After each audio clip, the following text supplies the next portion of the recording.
Heippa kaikille! Tänään mulla on vähän ritsupetteja, mikä mulla on yleensä, koska mä en löytänyt mulle mitään hyvää petsupettajaa, niin sitten mä otin tän hiemuuden kanssa mun oikein petsupettaja tullut tänne. Mä oon tullut mukaan, mutta mä avaan tässä nyt yhden petsupaketin ja aloitetaan video. Okei, eli se on siis tässä. Ja joo, nyt avataan se. Mä laitan tämän siksi aikaa pausselle. Okei, eli kahta niistä mä en saanut irti. Eli sinne on teistä isoa petsuppia. Mä irrotin joskus vähän myöhemmin.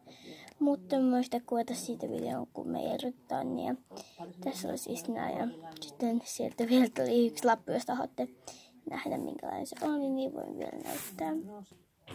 Okei, tässä on tällainen petsup-lappu.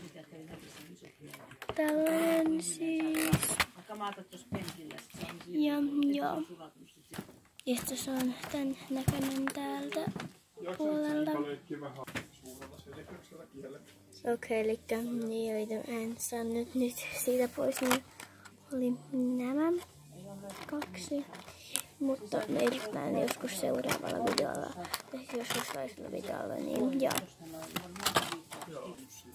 Mutta hei ja hyvää päivän jatkoa. Nähdään sitten joskus toisella videolla. Moikka!